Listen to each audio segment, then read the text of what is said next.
அப்படிங்கிறோம். ஒருத்தர் குடும்பத்துல பிறந்த குழந்தை அவங்களுடைய தாய் தகப்பன் தாத்தா பாட்டி சாயில தான் இருக்கும், வேற ஒருத்தர் சாயில இருக்கவே இருக்காது. காரணம் அந்த ஜீன் அப்படியே வரும். அதனால அந்த ஜீன் வருவதனால அந்த பாவ புண்ணிய கர்மாவும் வருது. முன்னோர்கள் செய்த பாவமும் கொஞ்சம் இருக்கும், தற்போது இங்க செய்கின்ற பாவமும் அதோடு சேர்ந்து இயங்கும். இதுதான் உங்களுக்கு பிறவியை உண்டாக்கும்.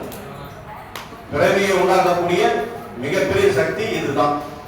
அதனால கர்மாவை எப்படி கழிப்பது ரொம்ப ஈஸி, வாயில சொல்றது.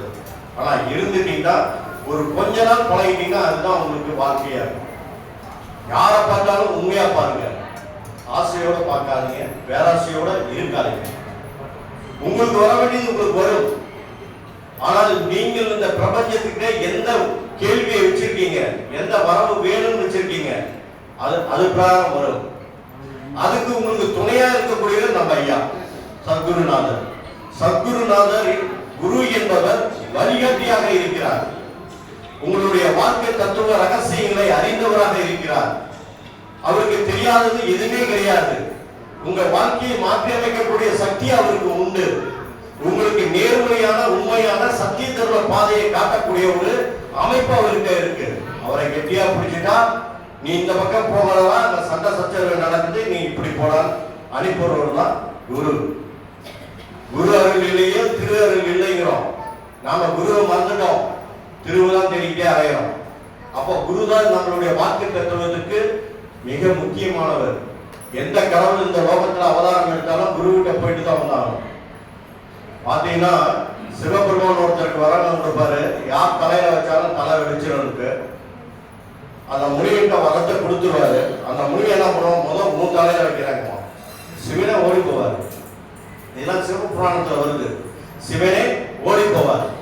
ஓடி போனது விஷ்ணு மோகினி அவதாரத்துல வந்து சிவனை காப்பாற்றுவதாக இருக்கு. அப்போ சிவனையே காப்பாற்றுறதுக்கு ஒரு தெய்வம் தேவைப்படுது. ஆனால் இந்த பிரம்மம் அப்படி இருக்காது.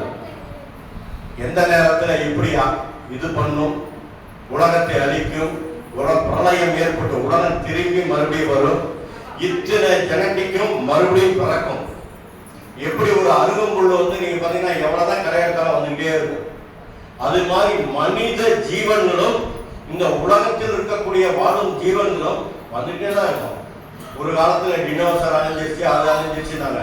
அந்த டினோசர் மாதிரியே மிருகங்கள் இருக்கு இல்லையா? அப்ப பல்லி இருக்கு, முதலை இருக்குதான் செய்யுது. பரிணாமத்துல கம்மியாயிடுச்சு.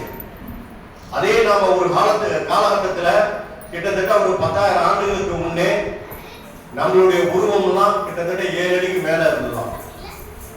சயின்ஸ் சொல்லுது 7 அடி உருவத்தினுடைய படிவத்தெல்லாம் இன்னைக்கு எடுத்திருக்காங்க. அப்போ அன்னைக்கு 7 அடிக்கு மேல இருந்தவன் இன்னைக்கு 5 அடிக்கு மேல தாங்க மாட்டேங்கிறான். ஒரு சில பேர் தான் 6 அடிக்கு வராங்க.